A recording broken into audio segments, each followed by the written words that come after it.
What is going on, everyone, and welcome to Around the Metaverse, our weekly show where we bring together some of the best content creators from the blockchain and NFT gaming community, talk about all the recent news, and give you guys everything you need to know to stay up to date. My name's Adom, and I'll be your host today. But more importantly, we have a great group of guests for y'all today, including a special guest over in this corner here, the Wrecked version. We're bringing y'all a special event today, too, at a little bit of a different time. Part of the reason why we're missing a guest here, but changing the time up because It's my fault. first and foremost, Stache My in the fault. house. Why don't you tell us why we have this special time for Around the Metaverse today? Yeah, so all right, guys, what's going on? It's good to see everybody. Had to do it early today. Okay, so the reason why is my girl entered in this contest to win some tickets to go see Marcus Mumford from Mumford and Sons tonight, and he's debuting his brand new solo album. And it's like a small little cool show, and we won tickets. So I got to go early, man, because it's up in LA, and y'all know how that traffic is. So we're gonna have a great conversation. I'm skating out of here, and I'm gonna go hang out with Marcus.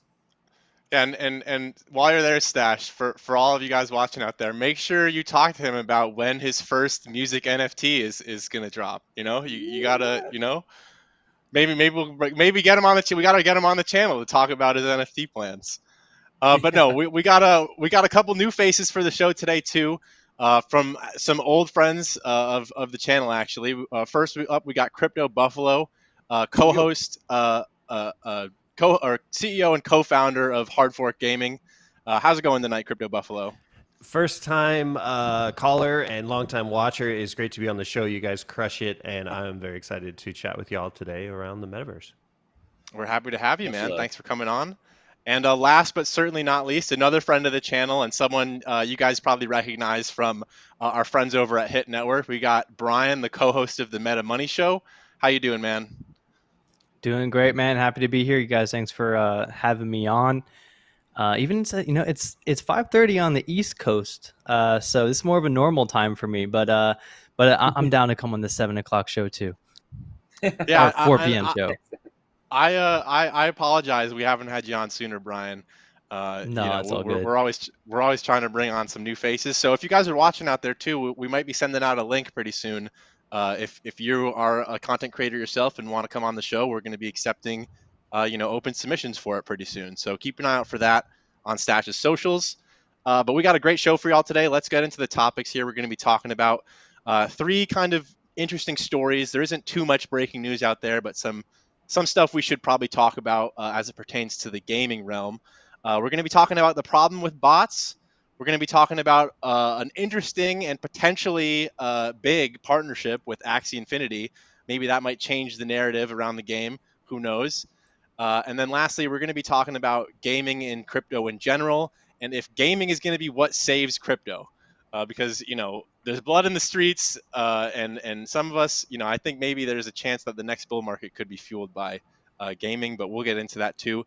But let's not delay any longer. Let's hop into our first topic here: the problem with bots. So all of you guys out there, I hope you're familiar with Gods Unchained because it's a project and a game we talk about all the time on the channel.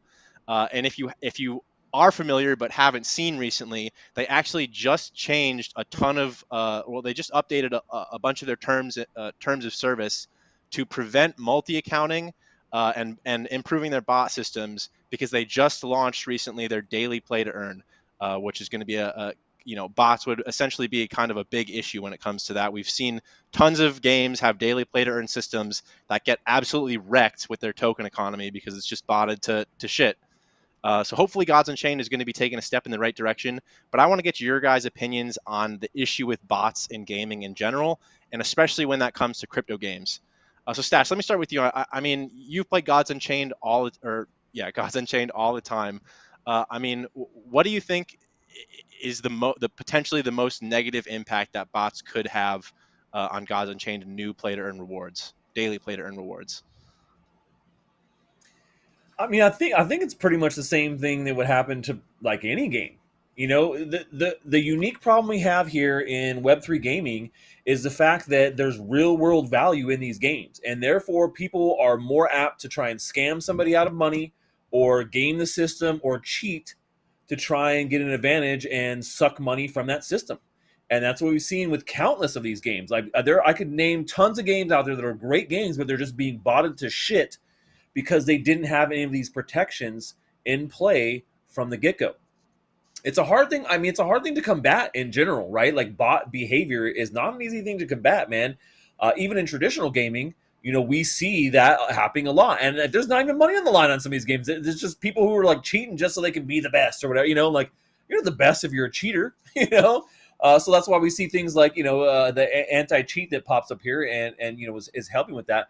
We need something of the equivalent, I think, in crypto to kind of help with that at a base level, at a protocol level.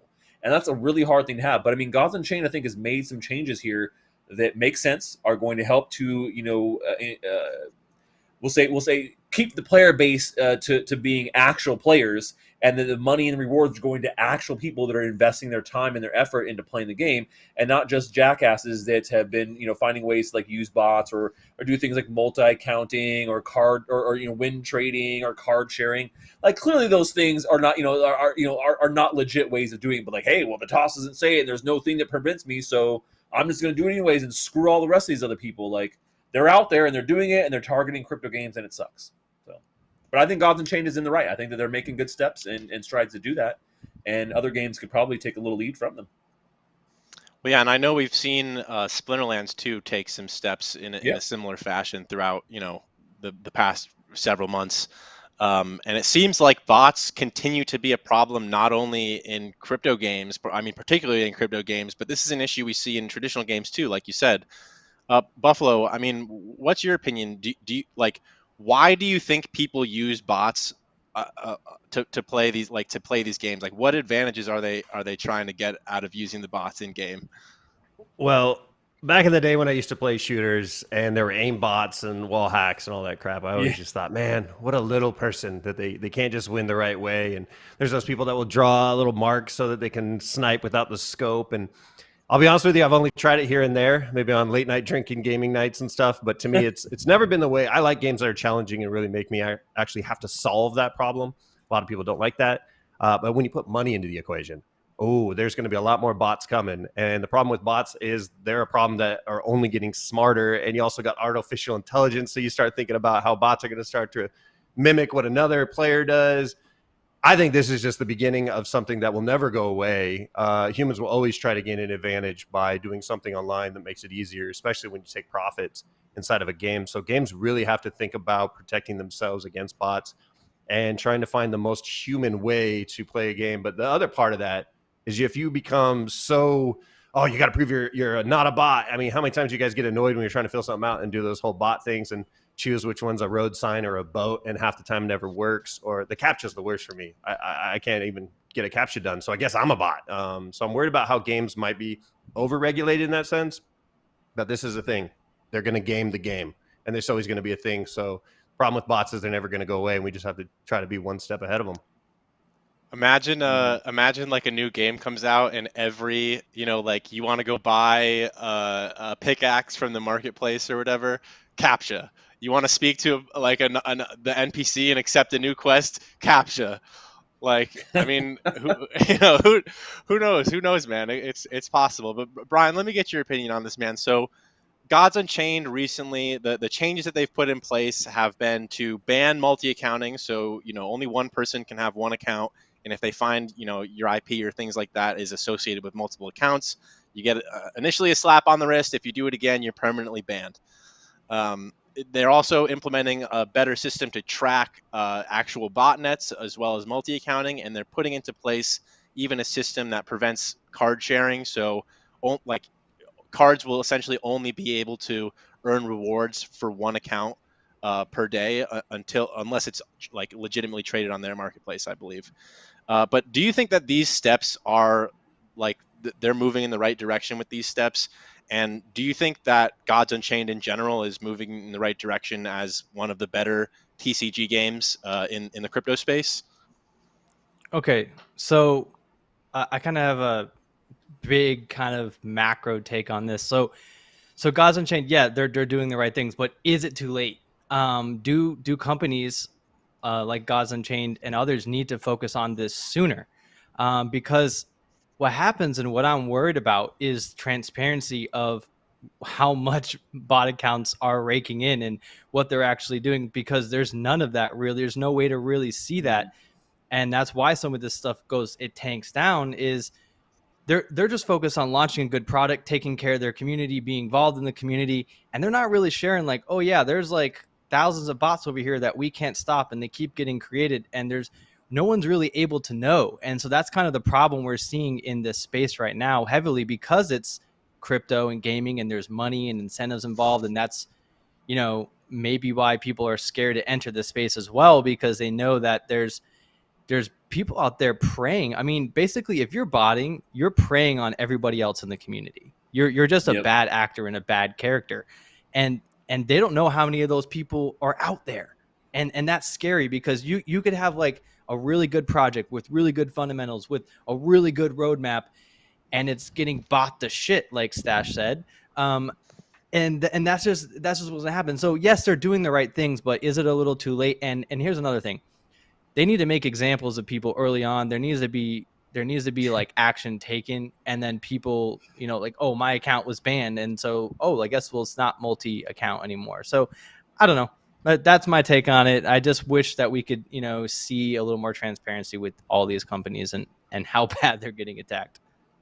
Yeah. So You, you know, folks at well, go well, for it, hold Stash. on, hold on. I want to jump in. Back in the day, what they used to do here, when they had somebody who wasn't following the rules, right? Draw and quarter those guys and hang them from the arch there, to like as an example, right? And they're rotting, Yeah. and they're like, the crows are picking at them and shit. I wish we had the digital version of that almost, right? Like hang them out to dry, like everyone knows, like, hey man, if you try and bot our game, this is gonna be you. Yeah, I but don't they're know. scared to do that. That's my thing. Yeah, It's like, because if they do that, right, like that looks good. Like, hey, we stopped someone botting, but then they're like, everyone else in the community is like, oh no, it's being botted. So they're scared to do it. yeah, yeah.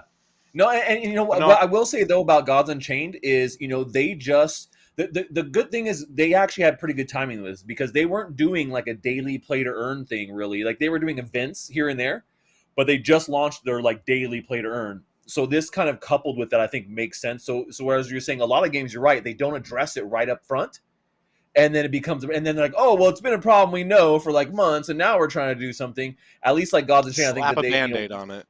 yeah, they're trying to stop a ban, and these guys are doing it kind of at the same time that they're launching these daily things. So I think this is something they at least knew it was an issue, and they were addressing it there. But there's so many games that have fallen by the wayside. Like Alien Worlds is a great example. If you guys know Alien Worlds, I mean, just so many bots, and they've tried to do some stuff to kind of help with it. It's a very simple clicker game, so it's hard to like, you know, Mhm. to have anti-bot It's stuff. But it's made for um, botting. Yeah. yeah, I mean, like, what do you expect, It's man? made for Like botting. simple clicker, like gonna get botted. I don't know.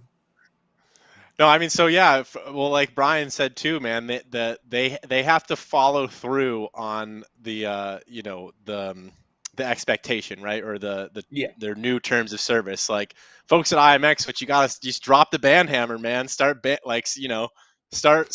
people out of the system once they are clearly bad actors, and once people know you're not you mean business. That's right, hopefully right. when we start to see a little bit of an improvement. But yeah, no, I completely agree with Buffalo too, and Stash, and I think Brian, you touch on this too. This is a problem that's probably not going away. So games and game studios, developers are going to continue to need to find ways to push back against it, because that's the other side's only going to keep doing the same thing, improving, getting better tech. So it's a war that we're at, and I don't know that we're ever going to see an end to it, but if you're out there fighting on the front lines as a dev for a project like Gods Unchained, we appreciate the work you're doing. But let's hop into our next topic here, and actually kind of a surprising story that I was really I was really surprised to see this. So for those of you who might not have seen recently, Axie Infinity and the Ronin blockchain had well, actually it was AxieCon. They just had an IRL conference where a bunch of Axie fans and the team got together, and I'd say probably the biggest announcement that came out of that conference was this partnership with Google. So Google Cloud Mm. is now going to be operating as a validator for the Ronin blockchain, which isn't necessarily the first time Google's done this. They've partnered with other blockchains before, and actually I believe run a validator or do run validation services for Theta as well, another project we really like. But when you compare and contrast a company and project like Theta to a company and project like Sky Mavis, that's what I want to get your guys' opinions on, and why Google is doing this even. So Buffalo, let me start with you. I mean, do you think that this development, Google becoming a validator for Ronin, changes the narrative for Axie Infinity, Sky Mavis, and the Ronin blockchain, which I mean I think is mostly negative at this point? It's definitely not looking good, but this is a good sign. But it also reminds me of back in the day when everyone's like, "Oh man, VeChain's partnered with McDonald's," and somebody green screened McDonald's behind them, and then McDonald's actually tweeted back, "The only thing we're doing with them is partnering them to give them food." You know what I mean? It's like, so did somebody just sign up for a Google Drive account and get a node to run on that? Or is Google truly in this? I'm going to lean towards the latter. I believe Google is probably working as a true node on this. So I think it's one where that hack was brutal. I mean, they really messed up in the sense of the structure of how they were trying to go big, but did not have a secure structure in mind, especially with the bridge. But I think it's one where, patience is key in this space as investors. So a lot of people who believe in the long term of Ronin and everything with Axie. I mean, Axie's definitely got to prove themselves long term and come back with something else to keep the economy growing. I love the tournament that we saw and everything with Axie. So I think this is a step in the right direction. How big this means, I don't know. Some people like when it's so bad, they're literally like, guess what? We got a new website, and it's like, oh, cool. Google's a node. What else does that mean? I guess is where I say on this. So on the surface, it looks good, but I guess we don't really know how much this will affect. For those true Axie fans out there, the diehards, any little hit of hopium, is enough for them, exactly. Right? Just a little bit. One more breath is all they need so they don't drown. Yep. That was more. But no, I mean, well, hey, I mean, it's a fitting metaphor for a game and an economy like Axie Infinity and SLP. But no, you brought up a good point too, and something that I think was surprising to me, the fact that Google would even go about, considering working with Sky Mavis, Axie Infinity, Ronin blockchain because of that crazy exploit that happened. I mean, one of the top 5, if not like I think top 3 largest in terms of money value crypto exploits that have ever happened in history. I mean, Bryan, why do you, or like, how do you think it's even possible that a giant corporation like Google can even consider working with Sky Mavis or trusting them, after something like the Ronin exploit where it happened, and the founder and like the one guy in control of the blockchain essentially didn't even know that it was exploited for like 6 days after the fact? Man, I mean that's a good question, and to be honest, I don't know much about this whole situation, but and I should definitely actually studying Axie a little bit more and comparing it to other games now, just to kind of determine if I want to get involved or not as well, especially in the later stages of some of these that have seen really negative effects. But Google, I mean, listen, they're smart people, guys. They're not dumb. They're not going to put their name in a light where it could be looked down upon. I think that, like Buffalo alluded to, like, yeah, this is probably not like a super, they're not making a really big super deal about this, like Google on their side. There's always a way for them to back out and to not tarnish their name. So, they can still kind of learn the space, collect data, like learn Web3 and really just collect data. That's all they care about. And their name won't look bad at the end of the day. So they can make as many partnerships as they want, and more so is people just using them for their name. Yeah, no, I Totally see that agree. too. And it's funny, like you said, Google probably is like, I'm sure they have a contingency plan in place. They've got some kind of like, if shit really hits the fan with this, what we're working on here, like here's the steps on how we blame it on them or like get out of this. No, but Stache, let me ask you, man. Like, I mean, you've been very vocal about your opinion on the state of Axie Infinity and Sky Mavis and all that. I mean, one, could Google be making a mistake with this partnership? And two, I mean, just when it comes to Axie Infinity, like, do you think that this will help it? And do you think it could ever be as popular as it was, let's say, a year ago? Man, Yeah, I've not been a big fan of like Axie even before the hack and all these things. I think I quickly understood how green their team was and how little they did to like help with development and like push things forward, and that to me was a big red flag, you know. And you know, I played and we had people running teams and things like that, but in general, it was obvious. I think that it was not a sustainable model, and now they realize it too, and they try to backpedal and say, "Oh no, our game was never about earning. It was not ever about that." I'm like, literally, you touted that as the biggest thing. Like, we have people over in the Philippines all making a living off of this, and they're like doing featurettes on it and shit. And then you kind of try and tell us that it wasn't about playing earn. Like, all right, man, all right, okay, you know, like so. There's so many things here that, like, to me, speak the fact that this team is not a team that's going to be able to, you know, go the distance. Biggest hack in history. Now, Google coming on board with this. I don't think that like what they like Bryan and CryptoBuffalo are saying. I think that, you know, in general, I don't think we'll see like tarnish Google in any type of way, and they know that, which is why they're okay with being involved in it, right? They can say, "Oh, we're a partner, sure, whatever." Google partners with tons of companies like this to do things like this, right? Not necessarily crypto specific, running a validator node, but you know, low level things with tons of different partners that you could say, "Hey, we're a partner of them." You know what they're doing here, you know, I think is low level enough to where, yeah, it's not like, oh, anyone's going to blame you know, Google for it. Like, hey, oh, Google is the one; it's their fault, like because they validated things, and now we got to go after them. Like, no one's, you know, if something happens again, it's only going to be blame for Axie, right? Axie and the Sky Mavers are the ones that had the blame. Now, when you look at kind of, you know, the future of this, the problem that we kind of had with Ronin was that there just wasn't enough validators, right? And a lot of them were central. It was essentially very much a centralized thing. The Ronin bridge and the entire side chain is just hastily thrown together. And so, you know, we saw a massive hack here. Now, do I feel like they've done enough due diligence on it now at this point? Maybe some more than they, you know, more than maybe I would give them credit for, maybe. But the fact of the matter is that they're still only at like, what, I think it's like 17 or 18 validators now 18, with Google. yeah. Yeah, 18. So I mean, it's still a pretty small, you know, pool. And even though you have these big guys on there, that doesn't mean that they couldn't get hacked again. There couldn't be some other vulnerability or problem, because just because there's a big high level validator on you know, on the roster doesn't mean that the smart code, the smart contract, and the code within that it doesn't have vulnerabilities. It's not like Google's like, all right, guys, we'll be a validator for you, but we're gonna have to audit that smart contract first. Now, they don't say that shit. You know what I'm saying? So I think that you know, to me, this is not really a big you know, stepping stone or a milestone. That, you know, they were already kind of partnered together in some smaller way, and so at this point, like, okay, it's a small, tiny piece of a feather in a cap, but I don't think it really speaks volumes to the fact that Axie is reformed enough to be relied on or to be something that I would ever put money in or play ever again in my life. Can I ask a quick question, Stache, to you? Yeah. All right, so Axie Infinity's team, you said you didn't like them very much.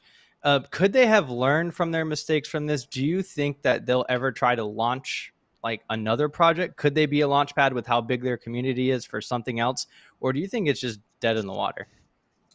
Well, that's what they're trying to do. I mean, that's essentially what they were trying to roll out Ronin Network with, so they could have, I mean, obviously their own sidechain, but then, you know, roll that into like, oh, well, not only are we a, you know, we built this game Axie Infinity, but we're building a network for people to build other games on. But nobody wants to build on their shitty sidechain, except for people in their community who are already very well invested in Axie Infinity, and they're like, well, I got a shit ton of money here. I better try and do maybe something to make something work, or they were already working on something. So, yeah, I mean, like, that's kind of, have they learned some of the lessons? I would hope. Holy shit, man. If they didn't after all that, I would hope that they would learn something from all of that stuff going down. But, you know, like I said, even before this hack, there was tons of other things that I saw that didn't sit right with me, right? And so have they changed some of that stuff? I don't know, man. It's hard to know what they're internally doing, but I've lost confidence, and I don't think there's anything that they could really do that would put that confidence back in me personally. And I think that goes for quite a bit of people out there too. Think about all the scholars, this massive system of scholars that they were like essentially promoting, and that everyone was like, you know, I wouldn't say taking advantage of, but everyone was employing because, oh, it was very lucrative. All those people had relied. I mean, these are people who are happy because they're making $3 a day, guys. They relied on this shit as part of their life, and then it, you know, Axie, and then all this shit went down, and it's like, well, now what do I do? I've been playing Axie Infinity for a year. I've turned down regular jobs to do this, and now I'm screwed, and I can't feed my family. So, and then Axie was like, instead of like trying to do something to help them, they were just like, "Meh, it was never about play to earn anyway. Screw you guys." All right, shit, man. Yeah. That's how you Yeah, I that's how mean, you run your basically, customer service, and that's what you want to do. Then, but it's not something I want to be involved in. So, basically just threw the people who built you up under the bus, yep. But Yep. we'll see what happens with Sky Mavis. I'm sure we've got people in the chat and viewers who either once played Axie Infinity, were a scholar, or still do in some cases maybe. And for the sake of Web3 gaming, I hope that they can maybe turn things around. Because we never want to, we would rather have more success stories than failures, right? Let it At the end. die, let it die. So, no, Stache is the opposite, man. He's like, I'm ready to dance on their grave. Like, Like put burn it to put the him 6 No, I feet. mean ground. it's not that bad, man. But I mean, games come and go anyways. It's not like this is a unique thing in the gaming world. In traditional gaming, games are so quickly in the spotlight and then gone in a year. Like it's just part of how things happen. People have ADD these days.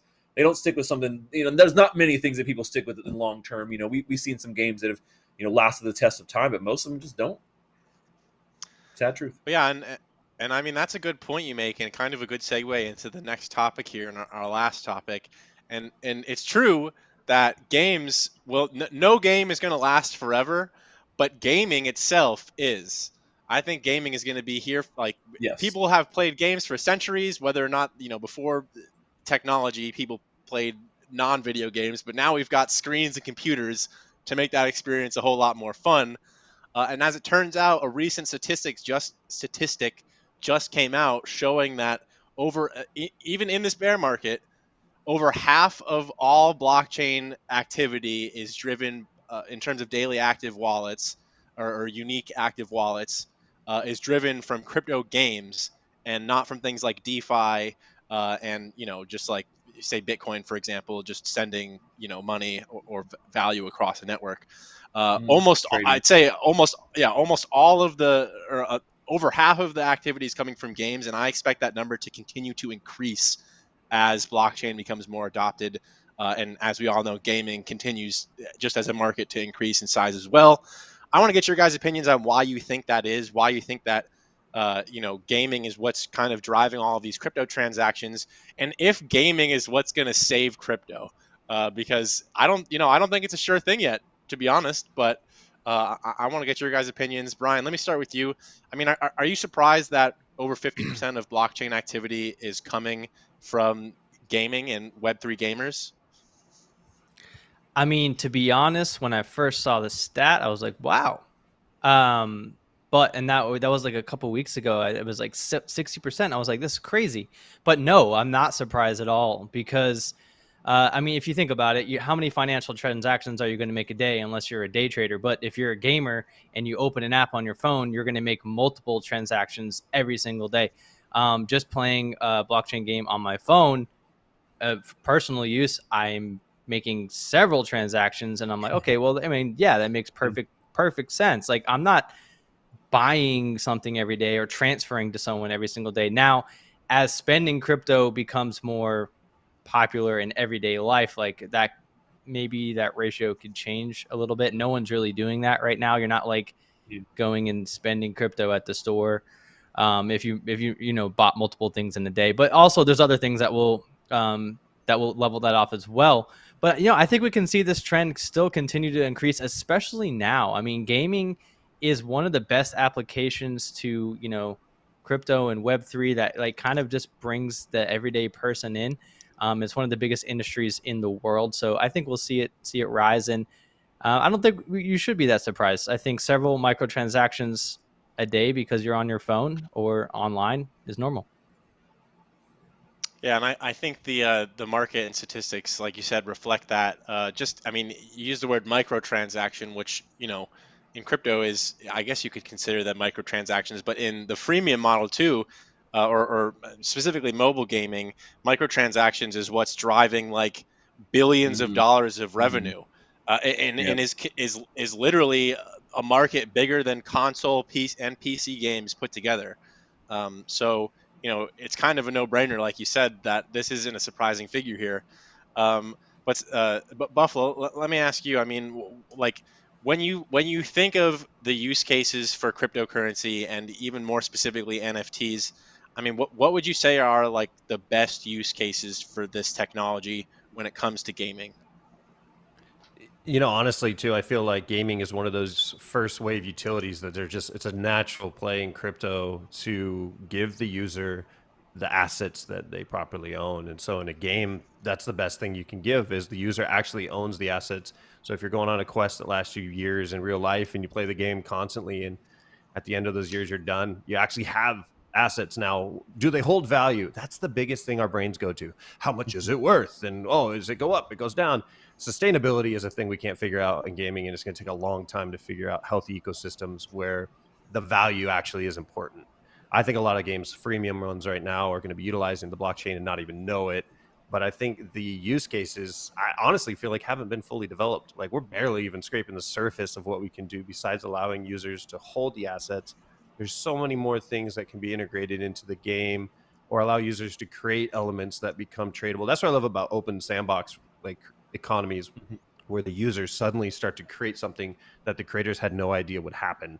And I think of a lot of metaverse projects that are literally creating the tools and creating the software development kits, the SDKs, and then saying, all right, go to work, gamers, do what you want. Do you want to create a job out of this? Go for it. Do you want to like develop some crazy experience that people pay you to walk into your house or whatever in the metaverse? Go for it. I think that open economy is probably the next use case that we'll start seeing creative people that never had an outlet for their creativity, love this MMO type game, jump in there, and suddenly they have a career. Now, is it sustainable where they can quit their job like we saw with Axie documentaries? Probably not. And that's the biggest mistake a lot of people do is jump and head into this thinking it's going to be like forever.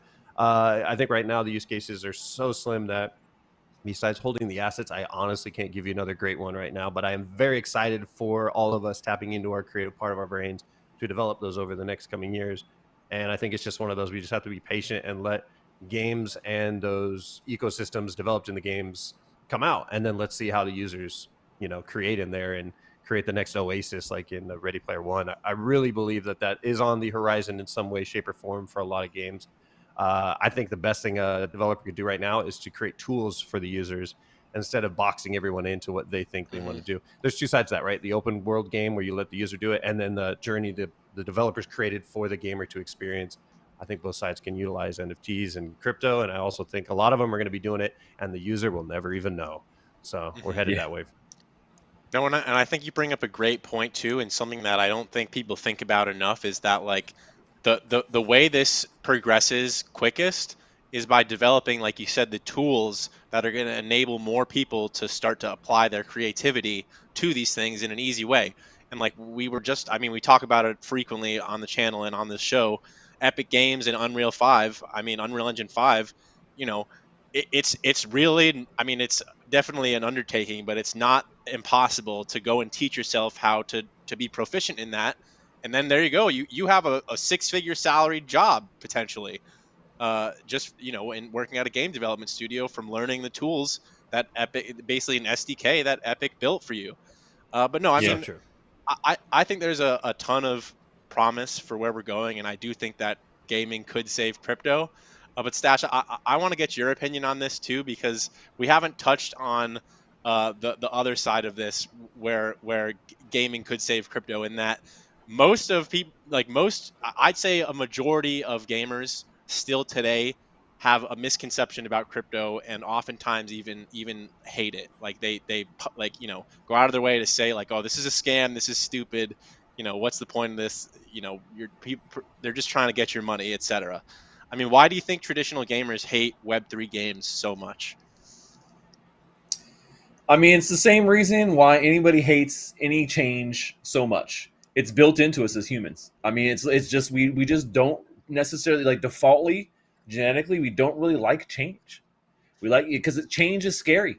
Change comes with having to adapt to a situation, and our old school caveman brain was like, no, keep everything the same. Have you guys ever seen that movie The Croods?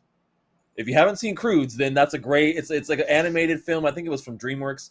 But they they're cavemen and like no, we can't go outside of our cave, and like they don't want anything to change because everything is safe, you know. And I think that's how we still kind of act, you know. I think that people want to stay in their comfort zone because they feel safe there. And NFTs and crypto put you outside of that comfort zone. In particular, crypto transactions, things like that, like being your own bank and like being responsible for your own transactions and your money, that puts people in a position they've never ever been in ever. Like humans have never been in that position, really. We've always had this oligarchy of banking that we've had to be beholden to, and now we're at a point where like, oh wait, everything's different. Like, and so now you're also adding this layer into gaming, and so I think there's just that pushback because they're not doing educational outreach on it. They just see mainstream stuff with a bunch of high end monkey pictures and like things like this, and they're like, oh, it's a scam. It's just going to be another way where they extract value from us. But really, NFTs can give us a replacement for the current systems we already have that just improve those systems by 20% or 30% sometimes. And I think Buffalo is saying we'll be using this stuff and not even know, because you don't need to know. That's the whole point. Right now, it's all like NFTs, blockchain, crypto, it's magic. But that's kind of how technology goes. And then like at some point, because like we're like, oh, it's ran on the internet. Everyone's like, it's internet powered, and it was like a big thing, like the internet. And then just a point where like, well, it just kind of runs in the background. It's part of our life. It's what we do. And I think NFTs will be of the same nature, where this technology will run in the background, and it'll work great, better than what it was, what that same system was doing before. And people won't even know. Like, they won't even know. Like, oh, I own this digital skin. Cool. Like just like right now in CS:GO, you have your skins. You could trade them on a store, things like that. They're not NFTs, but if they were, you'd be able to keep track of them, and know if they were being faked, right, or if it was a counterfeit thing, which is a huge problem in gaming. Counterfeit items in real markets like what we see in CS:GO, but also tons in black markets. It'll solve all those problems too. So I think it just comes down to time. I think that traditional gamers will come around in time, and a little bit of education will help. And that's why we're here, guys. And that's why we do this. And that's why we're trying to bring in traditional gamers to watch things like this and not just cater to our homies in Web3. They already get it. You guys out there that watch this on the regular, watch this show and watch what I'm doing, and watch what Buffalo does, and watch what Bryan does on Meta Money. Dude, you guys get it. It's the traditional gamers we want to bring in. So if you have friends and they're traditional gamers and they're still skeptical, send them our way. Go to these guys' channel and go watch and say, hey, this is what you need to know. Mm-hmm. And this is why. And on that note, man, a good message to leave it off on. We're running out of time here. But no, I mean, legitimately, that's the whole point here. And the only way that the misconceptions get dispelled is by giving people who have those misconceptions the right information. And that's why we're here doing this for y'all, every day and every week on our channels. And on that note, this has been all we've had for tonight. I appreciate you guys coming on the show, Buffalo and Bryan. It's a pleasure to have y'all on. You guys watching out there, before we sign off, don't forget to smash that like and hit subscribe. And then also don't forget to go ahead and do the same for our friends CryptoBuffalo and Bryan on their channels as well. And that's all we have for tonight, folks. We're back to the regular schedule for the most part here. So not special time next week, but 7 p.m. Eastern, 4 p.m. Pacific around the metaverse next Monday. And keep an eye out on our channels all week for everyday content like you're used to. But that's it for tonight, folks. We'll catch you guys later. We out. Later.